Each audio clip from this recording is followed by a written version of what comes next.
As many of you know, this talk on the history of smallpox inoculation, or variolation as they called it at the time, this is going to be a talk on that, and something that became a part of written history almost exactly 200 years before the 1918 epidemic, or 300 years ago from today. And this was supposed to happen a few weeks ago. It just so happened that the day before I was to give that talk, smallpox actually made the news. A Fox News pundit, former ICE agent David Ward, made this startling claim about migrant refugees from primarily Honduras seeking asylum in the US. Quote, "They're coming in with diseases such as smallpox and leprosy." Unquote. Now, smallpox isn't usually what's trending these days, but for a couple of news cycles, that clip of Ward inciting fear of smallpox, a disease last caught over 40 years ago and officially eradicated in 1980, made the rounds on cable news, the late-night comedy shows. Ward's claims were, well, absurd, yes, but also tremendously thrilling for a student of history, of science in the 18th century, and who is really into the socio-political history of smallpox. OMG, OMG/LOL, I'm actually relevant. So I was excitedly contemplating #variolation topping the Twitter trending list, and I dutifully prepared the news clip to show during my talk. And perhaps electrified by my newfound relevance, I fell into what they call a neurological event, meaning that I was putting the finishing touches on my talk in front of my computer screen, and suddenly I couldn't see right. Kind of double vision thing that wouldn't go away, and it was far too long to feel comfortable with it. Anyway, it seems like it's probably a migraine-related thing, so I just wanted to say nothing to worry about, and sorry for the delay. And now I get to be the last speaker in the series, so there it is. In any case, I've learned my lesson. I'm calling it my Tiresias moment. Never again shall I think that anything I write will have anything valid to say about the real world. I'm a humanist scholar, after all. A few words about the title about the words in the title: immunity, contagion, and biopolitics. I'm just curious, can anyone sort of provide the link between immunity and politics? Does anybody see that unity? I mean, that link, mostly when we think of immunity, we're thinking biological, right? We're thinking of protecting ourselves from contagion. Do any of you happen to know the link between immunity? Actually, the legal? You don't count. The legal? The legal sense of it. The legal sense of it? The legal sense of it. Yeah. Do it. Go for it. Well, it's an audience participation moment. It's, what's his name? Given immunity or given a plea deal. Yeah. And then given immunity. Yeah. What's his name? Plea deal. Manafort. It's in the news today. And then being accused of lying over and over again. So the contagion starts again. Okay, there you go. But immunity is a legal term, and it's a political term. You all have heard of diplomatic immunity, for example. In fact, it was a legal and political term long before it was ever a biological term. Immunitas goes all the way back to the Latin, to the Romans, and it was considered to be like exempt from service or tax. I mean, if you're familiar with the recent conversations about the 14th Amendment of the Constitution, you'll know that, like, U.S. citizens are given privileges and immunities. That's right in the U.S. Constitution. Before there's ever talk of, like, something that's called immunology or immunity or something like that. So what this means is that, in fact, the ideas we have about biological immunity and the entire study of immunology is drawn out of a metaphor from legal and political history. When you are immune, you are protected from prosecution or cordoned off from the law. You're exempt. And just a tiny word about contagion. It sounds bad. It generally has a negative connotation in English now. The word comes from the Latin contrahere, which just means to touch together or to have contact. It's not necessarily, it's become a negative thing. It doesn't necessarily etymologically, in the history of the word, have that negative connotation. implementation. And that's it. And I wanted to say that I changed the title, but you announced the new change to the title. It's called Liberalism, Immunity and Contagion, Liberalism, the Age of Politics, and the Tree of Life. And that title will probably become apparent why it's that as we go along.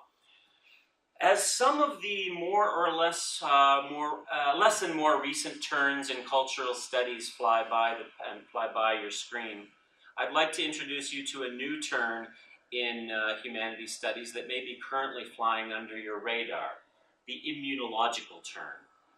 According to the great sociologist and actor network theorist Bruno Latour, immunology is the great philosophy of biology.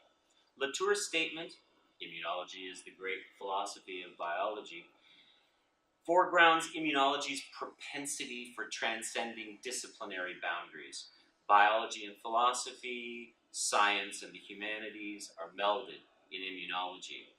When I became the director of the EIU's Center for the Humanity, we prioritized the goal of making a humanities center not limited to the traditional humanistic disciplines, but rather one seeking to forge interdisciplinary connections, not exclusively, but especially with the sciences.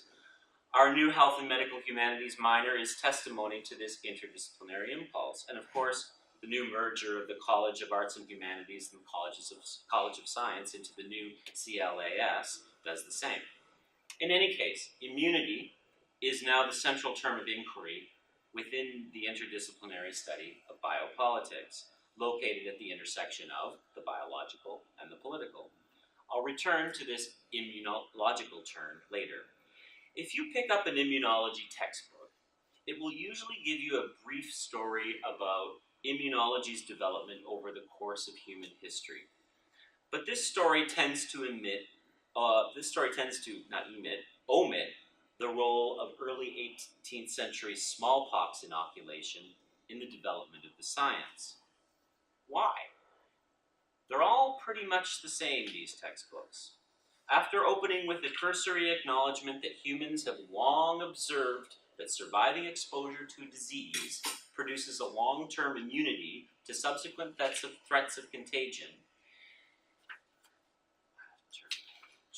the standard account quickly skips forward to the so-called scientific era, featuring fellows, men like Edward Jenner, Louis Pasteur. Smallpox inoculation disappears. The smallpox inoculation narrative doesn't fit very well into the history of science deemed to be a heroic quest produced by men of genius. These fellows are in immunology. This is the Department of Immunology at Duke University. I like to pick on Duke University. Susie went there. And it doesn't fit into the Western narrative of scientific development very well either. Its point of origin was clearly non-European. Whether originating in Asia or Africa, smallpox inoculation entailed the acceptance of an entirely foreign practice, and the first smallpox inoculations in Europe resulted from the importation of the practice into England in 1721 by a woman, Lady Mary Wortley Montagu. Before it connoted anything whatsoever to do with a medical practice, the word inoculation referred to a way of producing hybrid plants through the grafting of a stalk from one organism onto another. An 18th century horticultural guidebook explains, the insertion or inoculation of a bud or eye into a stalk allows for the improvement and propagation of fruit trees. There's the quote there. It's from the fascinating new treatise on the art of grafting and inoculation, one of my favorites. When the early 18th century ear heard the word inoculation, it would have sounded similar to the term grafting for us. Just as the gardener slips back the bark of the apple tree to insert the bud, or eye, of the grafting organism, so too the medical inoculator runs a blade traverse to the skin in order to form a slit, usually somewhere like up here, a slit in the skin in order to put in some of the seeds of the disease. It was called the seeds of the disease, but basically what you're talking about is like some of the matter of smallpox, and you put it in there. That was seemed to be similar. The oculus embedded in the word inoculation is the eye or bud of the plant. So this is what the eye is here. This image, this stuff that I'm doing is taken from a chapter from a collection on Contagion.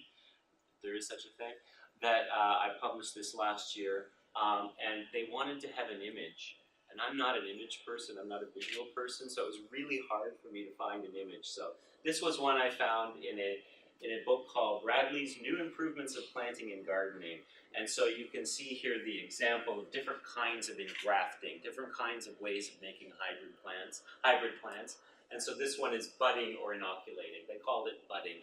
Rarely is it called budding. It's almost always called inoculating or engrafting. And that's a close-up of that same picture. Indeed, the first use of the word inoculation to refer to a medical practice in English explicitly states that the word inoculation derives from Turkey, the Turkish figure of speech, alluding to the horticultural improvement of fruit trees, primarily apple trees, through engrafting. The direct quotation from 1717 is on the slide, and I'll translate into our contemporary vernacular. Here's how it's done. Take some proper contagion, some icky pus material, and transfer it into the patient. That's why this is called, metaphorically, inoculation. When Montague brought smallpox inoculation to London then, she not only imported a Turkish medical practice, but also propagated a Turkish metaphor.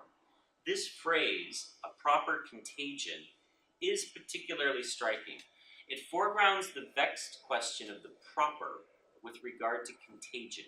What can it possibly mean for a contagion to be proper? And yet, this in shifting the emphasis of the proper from the individual to the group, a proper contagion indexes precisely what's at stake in this paradoxical story of inoculation. So this story of inoculation, I'm arguing, is the successful and transformative incorporation of three types of contagion. One is the insertion of actual foreign matter. You're actually taking smallpox matter and sticking it into a human body, correct? Two, the acceptance of foreign practices and figuration, foreign ways of speaking, into the social and linguistic body. That is, like, it's an importation of a Turkish metaphor, a Turkish practice, into a Turkish medical practice and a Turkish metaphor to describe it. And three, because inoculation referred to the propagation of hybrids through engrafting one organism onto another, so you're creating a hybrid by sticking that one branch into the other. Inoculation prompted the development of a capacity to think of the human as something else, as an alien, an improvable organism, modeled on an apple tree. What I'm saying is that people had to think of themselves as a little bit like an apple tree in order to come up with the cognitive leap to think, well, I can put this other thing into me to improve my own body. I want to do a little bit of an aside on apples. In the pantheon of health adages, there's a special place for an apple a day keeps the doctor away.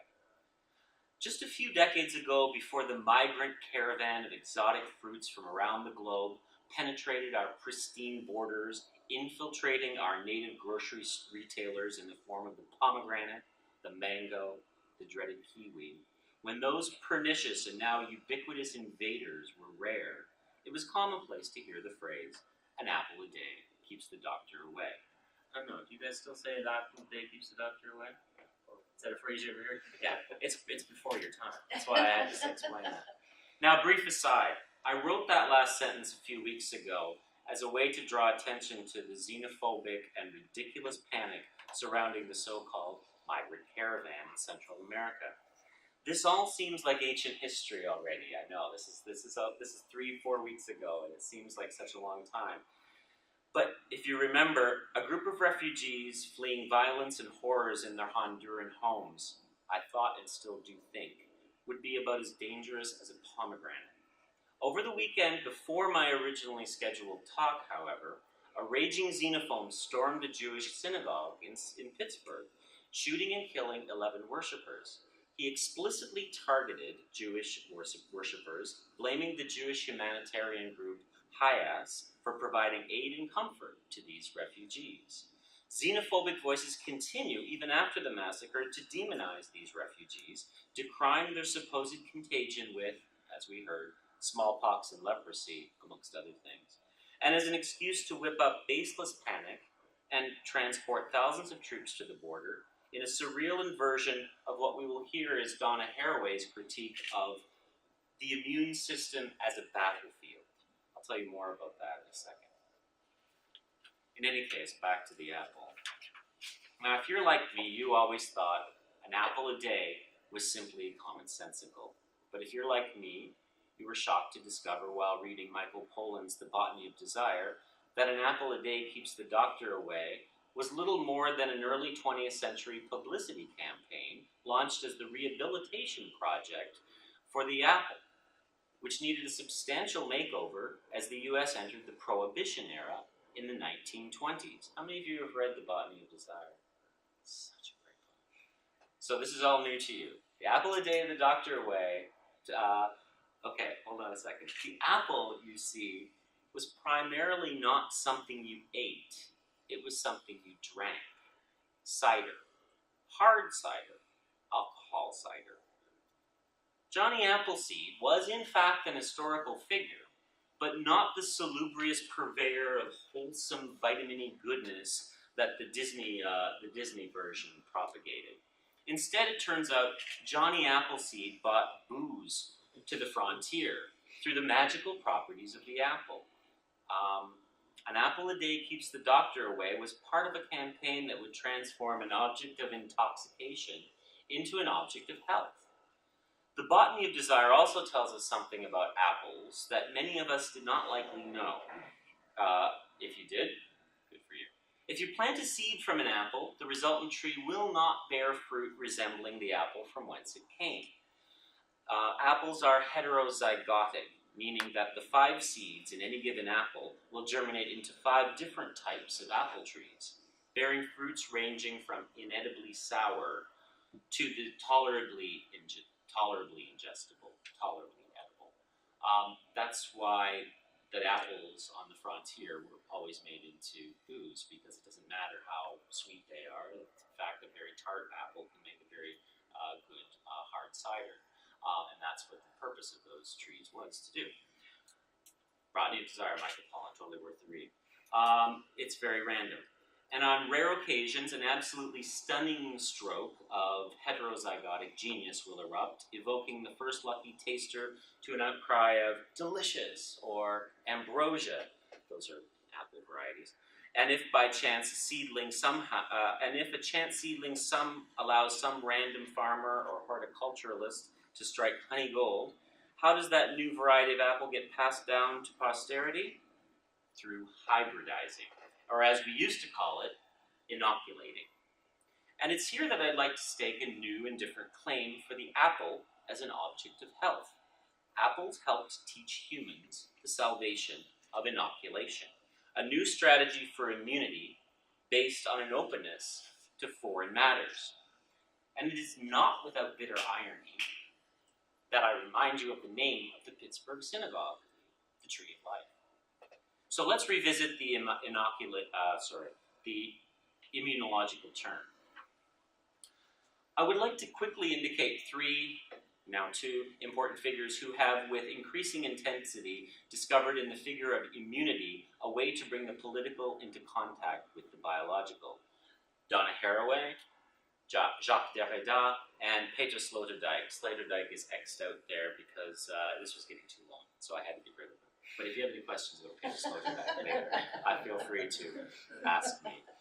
Donna Haraway, usually thought of primarily as the theorist of the cyborg, argued for a transformation of our concept of the postmodern body through an analysis of the discourses of immunology, whose job is to negotiate questions about the boundaries of the self.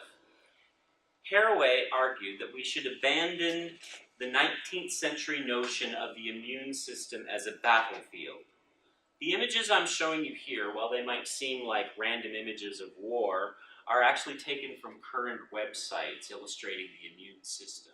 So this idea of a 19th century version of immunology is still well alive on the pages of the interwebs. We need to upgrade, according to Haraway, our immunological discourse. We should consider immunity to be built on, quote, the semi-permeable self able to engage with others, human and non-human, inner and outer. So it's semi-permeable. That means like that border between inner and outer, between self and other, is more in flux. Late in his life, Jacques Derrida refigured many of the key concepts of his earlier writings: difference, iterability, aporia, pharmacon. We can talk about all those later, but I know we won't. In the figure of autoimmunity, Derrida transferred the properties of individual autoimmune responses when a person's immune system attacks itself, its own unscathed cells and tissues, to the level of group experience, transposing individual response onto the social and political platforms. What does autoimmune as a social or a political phenomenon mean? Let me offer some of Derrida's examples by way of explanation. In analyzing the events of 9/11 as autoimmunitary, Derrida describes how the US body politic, quote, in quasi-suicidal fashion, unquote, paved the way for 9/11 by training people like bin Laden, and actually, he says like bin Laden, but training actually bin Laden as well, and creating the, quote, creating the political military circumstances that would favor their emergence and their shifts in allegiance. In other words, there's something suicidal about what happened in 9/11 in the US actually funding and training the same people that eventually would come back and cause it. You can think of this, here's a screenshot from Rambo 3 to show you what I mean, or at least what Derrida means. This is, the film is dedicated to the brave Mujahideen fighters of Afghanistan, and this was like a very, Rambo was generally considered to be a rather patriotic sort of series of films in the 80s and early 90s, in the late 80s, I should say, in the 80s. There's another version of this that says to the gallant people of Afghanistan. It's hard to tell which is actually the screenshot from what happened at the end of that movie of Rambo 3. You can think of this as analogous to the rise of incidence of autoimmune disorders in the last few decades, autoimmune disorders in actual people. The more parents succeed in keeping their children away from potential contagions, don't touch that, don't play in the dirt, that's bad for you, the more research is showing that children's bodies are shielded from externalities, the more likely the immune system turns on itself and finds something to attack, parts of the self. That's what an autoimmune disorder is. Just before his death in 2004, Derrida turned to the autoimmune latent in, or proper to, democracy itself, citing as examples the cancelled elections in his native Algeria in 1991, the elections of fascist and Nazi totalitarianisms in Europe, which have only accelerated, of course, since 2004. We don't have to look too far to see that going on in Europe. And the internally directed police interrogations and surveillance in post-9/11 US as examples. In a democracy, the popular voice can turn on itself, suspending or abolishing democratic institutions. There is something paradigmatic in this autoimmune suicide, Derrida wrote. I am speaking just a few weeks after the killing of 11 people in a Jewish synagogue in Pittsburgh by a man allegedly convinced that Jews were responsible for aiding the so-called caravan of migrant refugees currently under attack by certain voices in our media sphere. Speaking just a few weeks after the arrest of another man that same weekend who sent multiple bombs to current and former political and government leaders of the US, almost half the targets being African American. Speaking just a few weeks after a Kentucky man who, failing to gain entry to a predominantly black church, that same weekend shot and killed 2 African Americans in a nearby grocery store. It's hard not to see something paradigmatic in this autoimmune suicide, or that we are not on the eve of self-destruction. Even before the political theorist Patrick Deneen's Why Liberalism Failed appeared on former President Obama's summer reading list earlier this year, the book, quote, captured, unquote, according to one reviewer, an anxiety about our current moment that transcends left and right, politically conservative and politically liberal, unquote. Have any of you heard of Patrick Deneen's Why Liberalism Failed? It's kind of all the rage these days. We've got a few folks. Good read. Deneen's argument is that the more liberated and prosperous we have become in liberal democracies, the more pervasive our discontents. Happiness quotients are falling, levels of self-medication and anxiety rising, incidents of suicide increasing, actual suicides, not autoimmune sort of things that Jared is talking about, democratic engagement falling, and hate crime statistics skyrocket. This is not by chance. It's a design flaw, according to Deneen, a glitch in the system. And it all sounds a bit autoimmunitary. This is a quote from Deneen. Quote, liberalism has failed because liberalism has succeeded, just like an immune system fails because it's too effective. It's fighting more than it needs to. As it becomes fully itself, it generates endemic pathologies more rapidly and pervasively than it is able to produce band-aids and veils to cover them. I think he kind of moves in two different, almost a mixed metaphor there, but who am I to criticize a very New York Times bestseller? In order to understand the glitch, we have to understand liberalism's origin story. And that narrative, it turns out, sounds very much like the story of biopolitics as told by political theorist Roberto Esposito. For Deneen, as for Esposito, it all goes back to John Locke and a little bit of Thomas Hobbes. While Deneen keys on liberalism, Esposito focuses on what he calls the immunitary paradigm. Immunization is so important, it can be taken, this is a quote from Esposito, immunization is so important that it can be taken as the explicative key of the entire modern paradigm. Why are Locke's ideas so central to a modern immunitary paradigm? This is all coming back in a long way to inoculation. Because Locke shifts the emphasis from one big immune sovereign to an open field of little self-contained pockets of individual immunity. The newfound acknowledgement of individuals in their sovereignty, property, and liberty, foundations, touchstones of Locke's theories, became the means by which individuals asserted their own boundaries in order to avoid becoming subsumed within the larger community framework. This is the message of Locke's two treatises of government.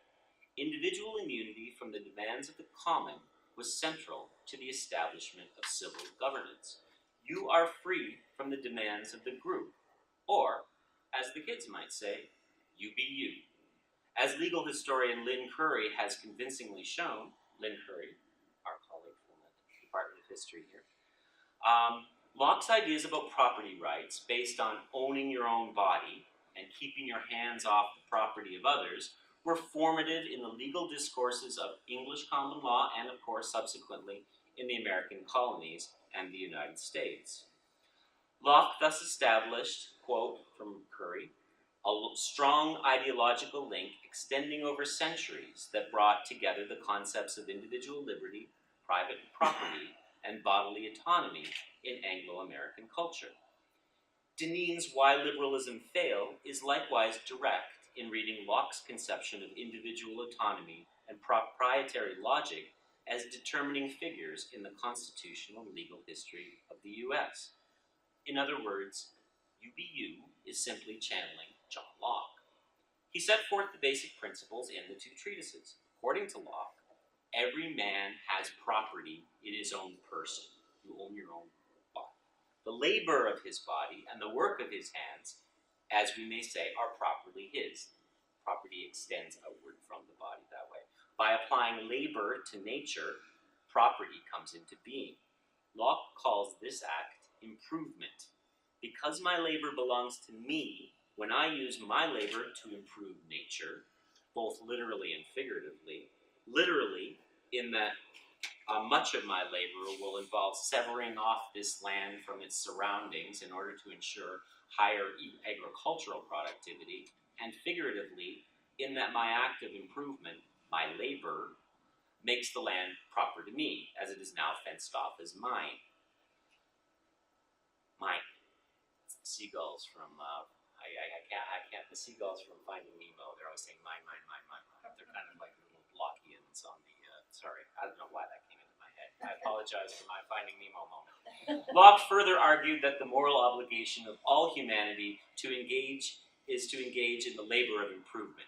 In the wake of Locke's advice, the concept of improvement would dominate agriculture and horticultural discourse. So you saw earlier that horticultural treatise that I showed you was all about improvement. You get lots and lots of treatises about improvement in this at the end of the 17th and beginning of 18th century, all the way through the century, all harkening back to Locke's ideas.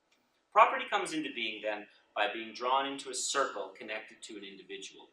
The opposing force to Locke's private and privatizing individual is the threat of communal contagion.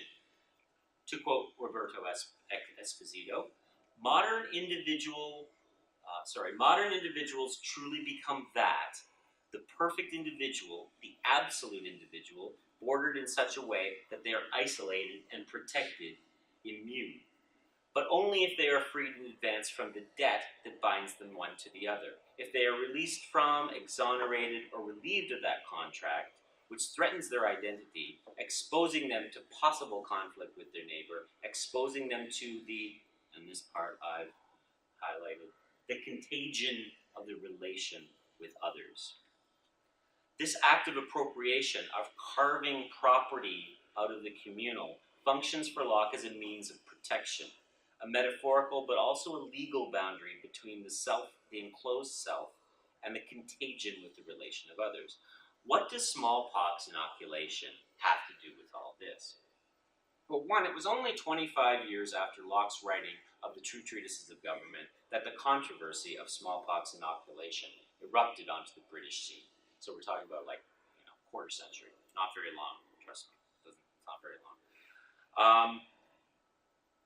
Tossing this clearly marked dichotomy of an autonomous self versus the contagion of others into chaos. By imagining the human as analogous to the tree, an apple tree or a plant, proponents of inoculation could graft the rhetoric of smallpox inoculation onto Locke's discourse of improvement. What do I mean by that? Inoculation was a form of improving nature. Inoculation was grafting, better living through hybridization. But inoculation was also the opposite, or maybe the obverse of enclosure. Those both for and against inoculation, and there's a lot of discussion about this, which we can talk about if we have Q&A if you want. They agreed on little else. Though they agreed on little else, and there were lots of anti-inoculators around at this time, believe me. Both sides saw engrafting as, quote, making a tree of man, as one writer put it. What becomes evident is that the Lockean ethical imperative of improvement, as it was applied to natural tracts of land, through the work of an agricultural labor, for example, could also be enacted on the bodies of individuals. By taking the natural body and grafting it with the seeds of the smallpox, the physician improved the human organism, making it hardier, more fruitful. What I'm arguing here is that the smallpox inoculators radically revised Locke's conception of improvement. In order to improve individuals, human beings need to make themselves radically open to external contagion. While Locke's ideas about improvement were strictly tied to setting borders, building fences and walls, and the practice of enclosure, inoculation was all about taking in foreign matter. In multiple senses, exposure, not enclosure. And humans learned how to do this through their relation with apple trees. The imaginative transformation, the making a tree of man, proper to inoculation, was an enormous mental leap. An acknowledgement that humans and fruit trees are not so very different, or rather that deep down, humans might be tree beings. By the end of the century, well documented in all those immunological histories we saw earlier, Edward Jenner would distill the first vaccine using cowpox to induce immunity in smallpox to humans. That's why we call it vaccination, from the Latin vacca, for cow, right?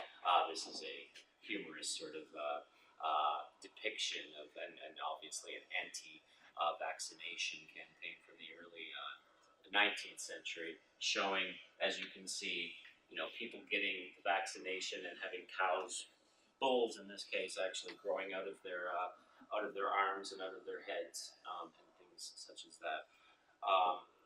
That was a bit of a leap, right? That's why we call, how could a disease prevalent in cows inoculate people against a human disease? The vaccination narrative, seeing the cow in the human, was quite a jump for many, acknowledging that there is a radical similarity between cowpox and smallpox meant that you see, by extension, a radical similarity between cows and humans.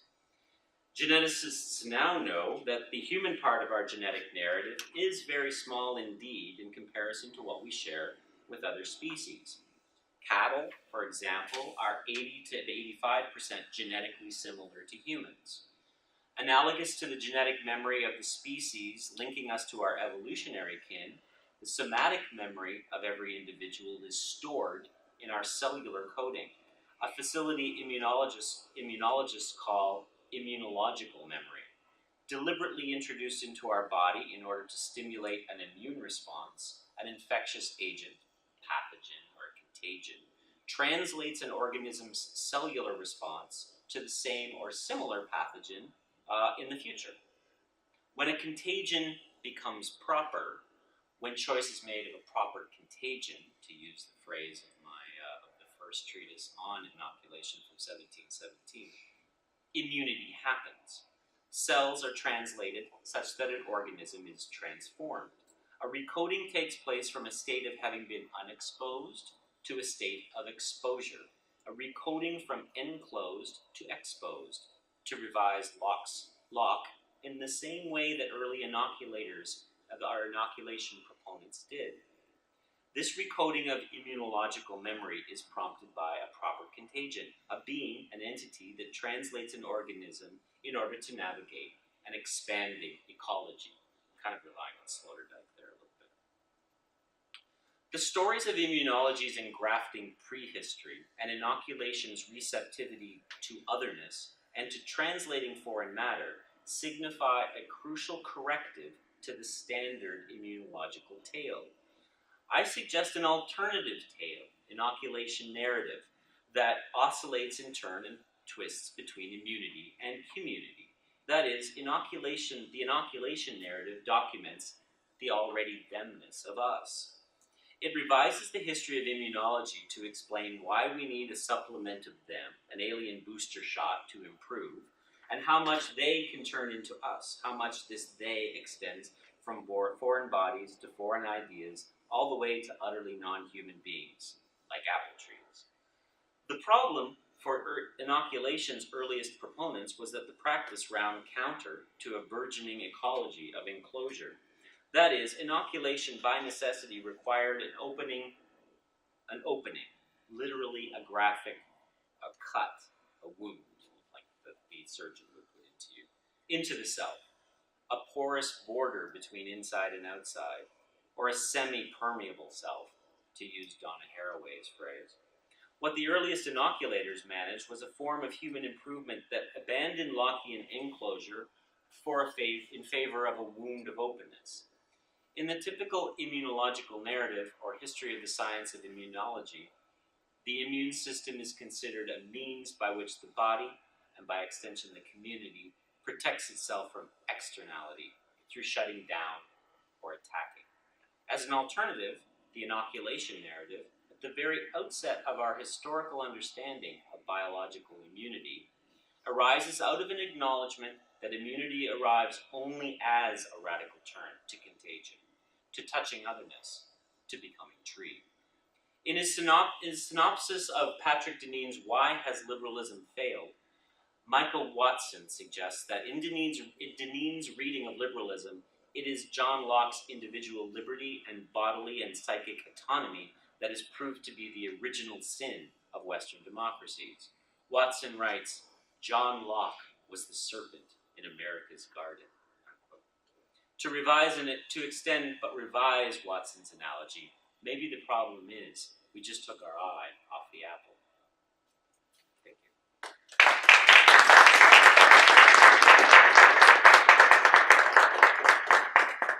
I'll take questions if you've got any.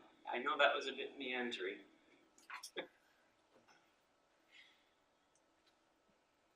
Dr. P.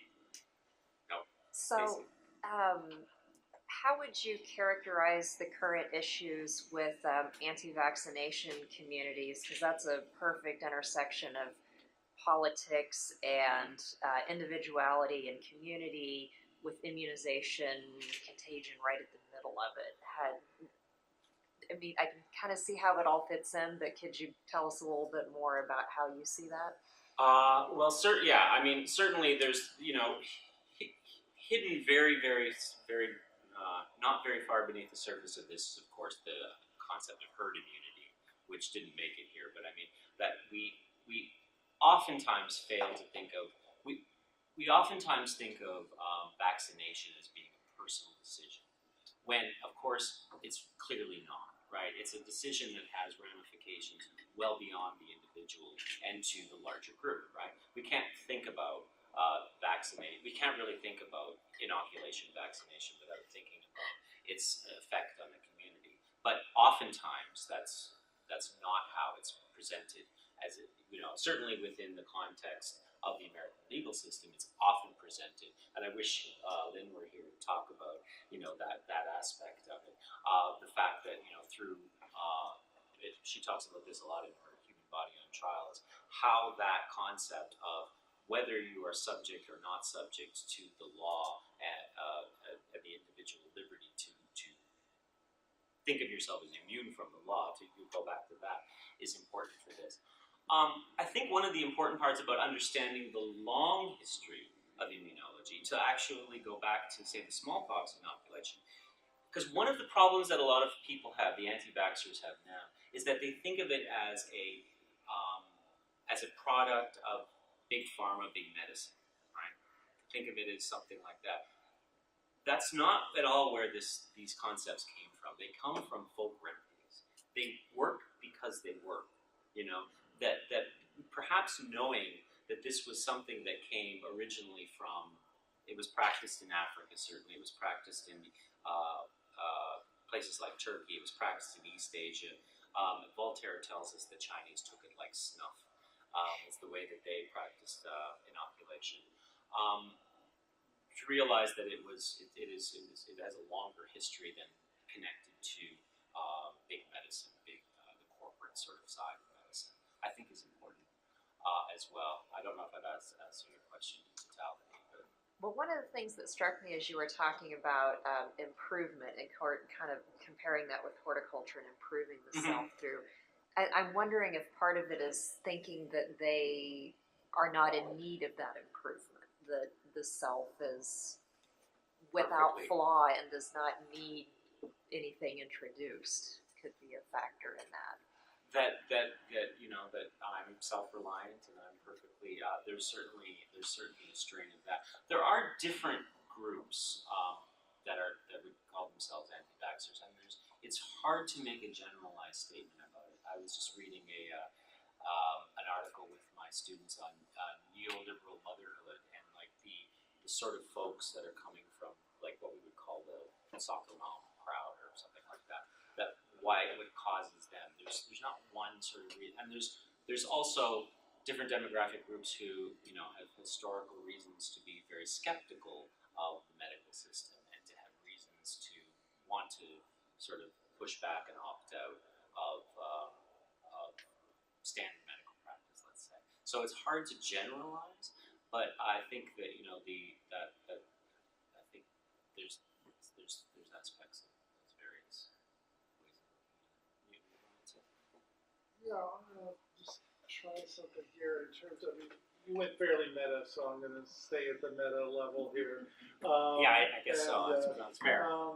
And maybe it's partially me just to defend Locke, because maybe he's the last philosopher I actually understood or something. But Well, but just to say, I don't want to say that I'm taking. I don't. yeah, I'm want to not. I'm say actually. I know it's just.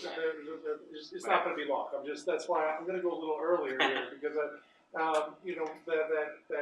amazing quote about the smallpox also had this thing about leprosy, which was also Yes. you started with, which like what and so in my class we're reading R.A. Moore's Making of a Persecuting Society right now, or we did this semester, and it has chapters on heretics, Jews, witches, and lepers, all of which in the 12th century are created as this other that needs to be either taken out of the society or contained. Hospitals for lepers is this thing that we begin, and that in some ways, so much of that is people with new concepts and knowledge. It's universities. It's always us, right? It's us that we created this thing that is this other that we can identify and separate. And I'm just wondering to what degree that this discussion too is part of that started long before there. Is to, in other words, to have a sense of who we are, we then have to say that they're not. And Yeah. That's been a political strategy since. Yes. no, I just don't know that law creates that, right? Oh, I see. And that this is going on well before that.Maybe it's a Western thing, right? But it is part of the universities and so on. Well, this is like when you read someone like Roberto Esposito, and he's taking a claim for like the biopolitical age as being like he talks about the immunitary paradigm as really starting pretty much with Hobbes. I mean, that's basically where he sees it coming from. But then he's continually, looking back to the Romans and sort of rehearsing how they were the ones who really started the idea of immunitas, that you could actually be exempt from service, be exempt from taxation, etc. So there's, it's I guess it's the perennial problem in our kind of fields, right? That you want to sort of identify the beginning of something. The first Gothic novel is The Castle of Otranto. But then there's these other novels that were, also Gothic without calling themselves that. So I see your point. But an origin narrative, yes. So that you have the individual that we separate, and I think that you've done that well. That's very convincing to me. That smallpox is somehow breaking that seal that is the individual, but you contrasted that with the community. But all the stuff, the Rambo and the veils and everything else, is also creating, that same problem in creating the community is creating these others, the lepers or whatever. Oh, I see. The sense of community is also then. It doesn't actually solve. Well, I guess I would have to revert to someone like Peter Sloterdijk then, if I didn't talk about. He talks about immunospheres. He talks about a human being as. He talks about Homo immunologos, Homo immunologicus. So he talks about this, like, he speaks of us as being like constantly going through ever-expanding spheres of where we see our immunity as stopping. So he sees it as like we have to continue to expand that horizon of where we see our immune system needing to protect us. And he starts with like, the individual or the very small clan and continuing to move outwards. So I guess you could put it on that sort of framework that, that we, at some point, we have to move past like what we think of as our small group that needs to. But I think there are immunospheres, if I could put it that way, operating at different levels in different communities all the time. And so, when you're thinking about how people conceive of this, is why anti-vaxxers can't really be lumped into one, coherent homogeneous group. They're sort of like these small groups of people who are finding a reason to opt out of the communitas for various reasons. But so I'm not answering your question really, but at any given sort of like if you have a cross section of like a moment in history, you're going to have all these other moments of history going on at the same time too, because there are people living in these different, if I put it that way, immunospheres. I don't know if that makes sense. We needed Slaughter to have conversation. Yeah. He got X'd out, and I never bring him back in. You've been very patient. Yes. Yeah. What's your name? I was just wondering if, like, you think there's like a correlation between people who are anti-vaccinations and then also people who are against the migrant caravan. Because in a way, I kind of like took what you were saying as like the migrant caravan could be seen as like a vaccination in a way, where it's like making the United States stronger by having like a more diverse population. So I was just kind of wondering how you felt about that. Well, I'm certainly drawing an analogy. I mean, there's no doubt you're basically understanding what I was trying to get at. There's no doubt about that. I can't draw a one-to-one correlation between what you think of vaccinations and what you think of immigration. However, I do think that I do